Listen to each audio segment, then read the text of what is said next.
When I'm watching a movie and something bad happens to a dog or a baby or a little girl or boy or even a grown woman, I feel pretty sad for them. But you know who I don't feel bad for? Almost ever? Men. Typically, I'm just waiting for them to suck it up and move on to trying to fix the problem. Watching a man cry is disturbing more than anything, and I don't think I'm alone in feeling that. And I think that's kind of sad. Men are expected to be heroes or villains, and when they are neither, we don't know what to do with them. A man that is not in the fight isn't the same kind of man that is. A man that has left the fight is defeated and without purpose or pity in the world. In fact, he is the kind of man we all scorn. Pity the man that had all the hopes in the world and has achieved none of them. Pity the man that once was admired. Pity the defeated man because most likely no one else will. Few people are as alone in the world as the defeated man. By the time most men reach a level of maturity, they've learned the pain of defeat at least once or twice in their life. But there is a unique kind of pain reserved for the man that has to live through an enduring defeat that won't go away and leaves his very understanding of who he is destroyed along the way. All little boys grow up wanting to be a hero. They want to be stronger than everyone else. They want to be smarter than everyone else. And they want to be the best. They talk about what they want to do in their life like it's already happened.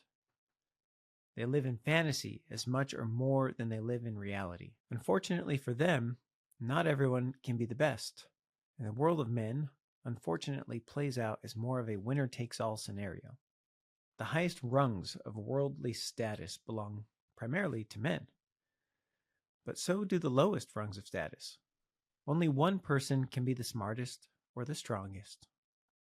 So reality has a way of tempering our expectations, but nothing is as hard for a man to endure as the slow realization, not that he isn't the best, but that he may be one of the worst. Discovering that you are less than incredible is painful, but having to learn that you are not good enough is excruciating.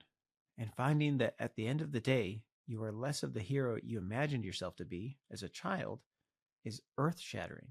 The same man can be at least two different people.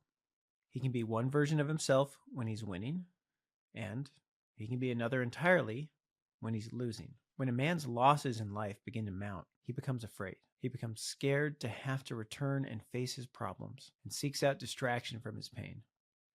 As he turns away, he progressively binds himself more and more each day with the chains of shame and sadness.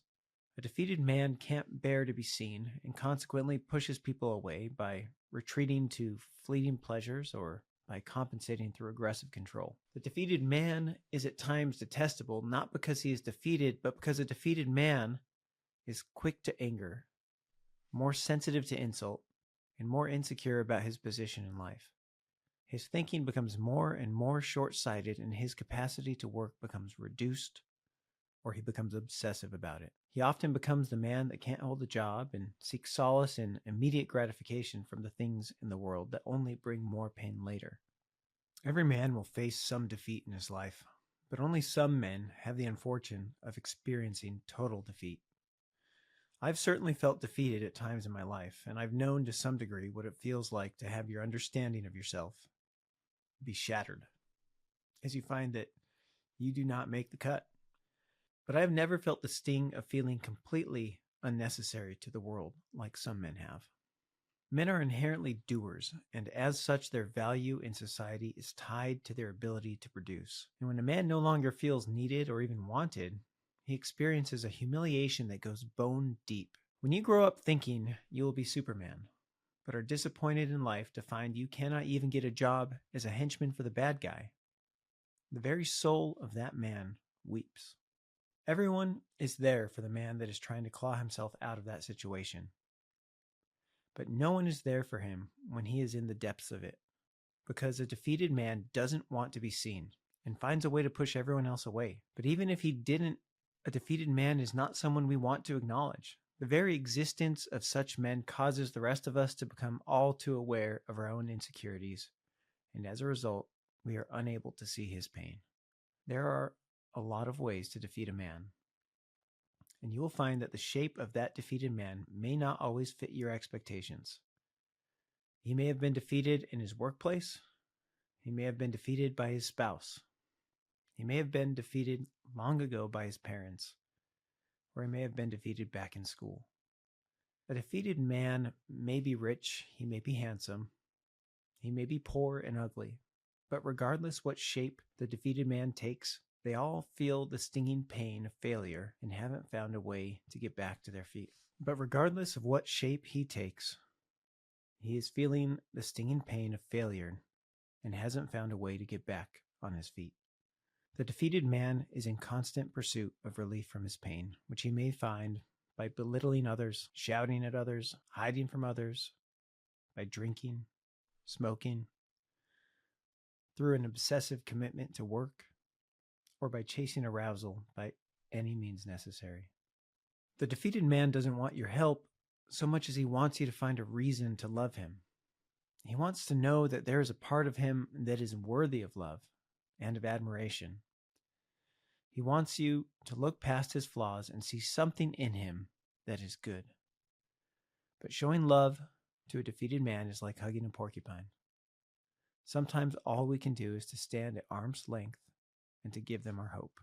The next time you see a defeated man, try not to believe that all he will ever be is a defeated man.